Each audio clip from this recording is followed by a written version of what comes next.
Hey guys, the Handy Tech here. Welcome to my new series, Rental Rehab. In this first video, we're going to take care of this tired old shed.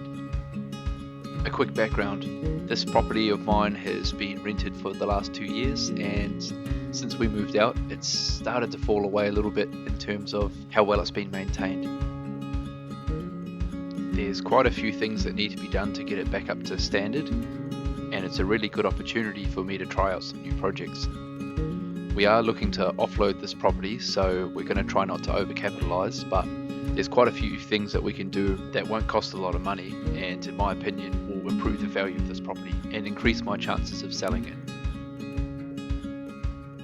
So let's crack on with the shed. There was a fair bit of clutter and junk that had accumulated around the property, and we had to do a number of tip runs to get rid of this stuff. One of the things that always bothered me about the shed was this crusty old liner that was hanging from the underside of the roof. I can imagine it once looked pretty good, but now it just looks like crap, so we reached up and pulled all that down.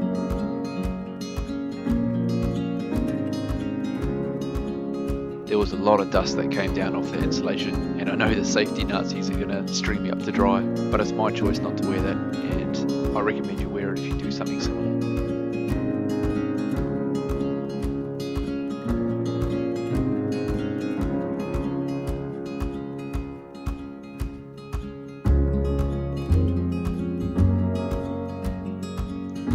Most of the stuff was really brittle and just ready to come down. Luckily, my girlfriend is small enough and light enough to get up on the upper mezzanine storage areas, so you can see her in the background there pulling down the insulation that I couldn't reach off the ladder.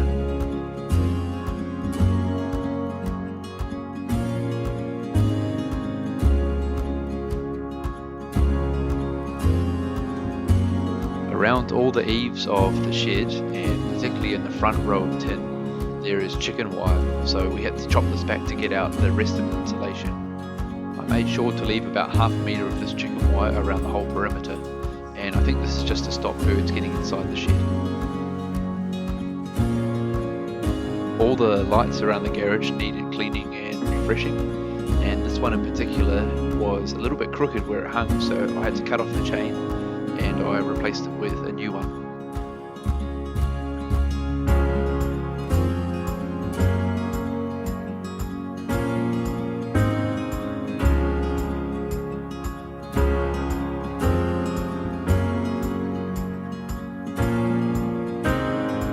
Once we were a little happier with how the inside looked, we moved on to the outside of the garage. Here you can see my brother is pruning back the trees in preparation for painting. Here you can see the current colour of the shed, and it's just a little bit lackluster, and we thought for the money, a few $100s for some paint, we could give a little makeover. To paint the shed, I bought this electric sprayer, and it pretty much comes with a handheld air compressor and 2 different types of paint dispensers. I also bought a one-step prep coat, which should prime all the surface, and then I bought 2 types of colours. Originally we were just going to paint the shed in a single colour, but we decided in the end to do a 2-tone paint job. I've never really used one of these electric sprayers before, and we made a mess pretty much straight away. But pretty much all you got to do is fill up the bowl with the paint of your choice, and then it was recommended to thin the paint, so we just used water, probably about 20% water to thin the paint out, and you basically stir it in the bowl until you get a smooth consistency. Once you've mixed the paint and water in, you can screw the bowl back on the bottom, and we used a big 15-metre extension lead to power the sprayer. Now you're ready for paint. I used an old piece of cardboard just to adjust the sprayer and to get the spray gun to a setting that I liked. It took a little while to get used to the electric sprayer, and in all honesty it's quite heavy.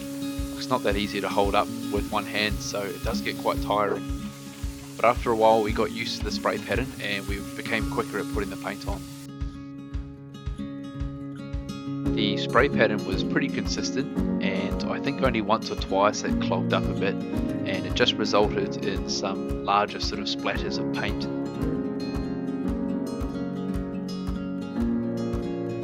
Because of those larger splatters, we decided that it wasn't really going to cut it for the top coat of colour. So we decided to set up some HVLP guns.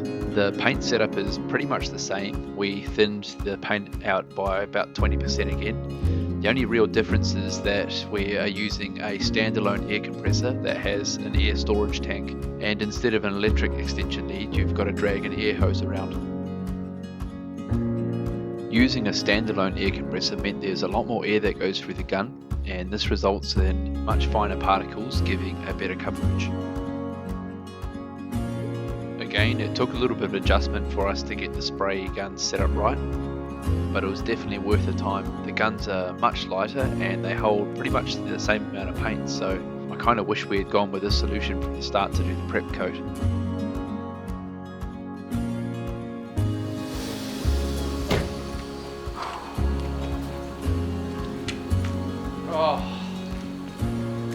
Oh yeah. The one saving grace of the electric hand sprayer is that it does have a wider fan pattern of paint, so you can probably cover a larger area. Something like drywall would be really suitable for that gun.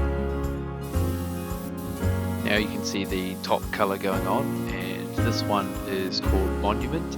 It looks a lot darker in the video than it does in real life, but yeah, I don't really know how to colour grade or anything, so yeah, hopefully you can see sort of an idea of what that colour is. We had 2 HVLP guns but only 1 compressor, so I had to go out to Bunnings and hire another one. This was a 2.2 horsepower one, and I'll definitely stress here that the larger the compressor the better. The air runs out pretty fast and the compressors had a pretty hard time keeping up with how much we were spraying. Here's a look at the other colour. This one's called Cottage Green, and just a little close up on the spray pattern. You can see how smooth the paint looks when it's going on.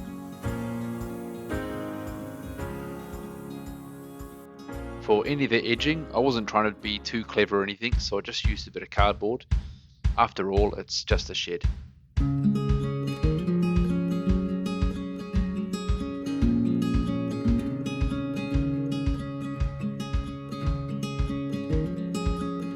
Now, I'm happy to admit that I'm basically a complete amateur at painting, and that could be the reason that the coat wasn't really perfect the first time round.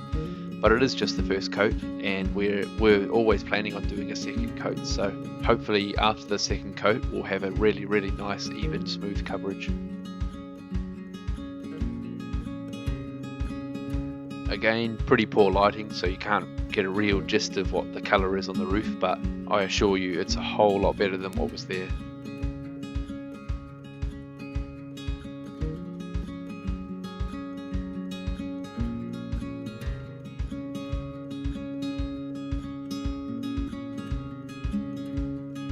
And here's a final look.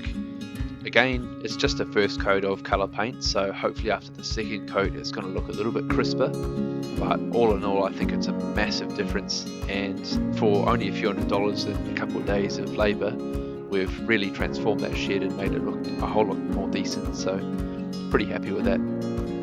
Hopefully you guys enjoyed the video and maybe picked up some tips about painting from some amateurs. And if you stick with this series, we're going to tackle a few more problems around the house that I think you'll enjoy too. Thanks for watching.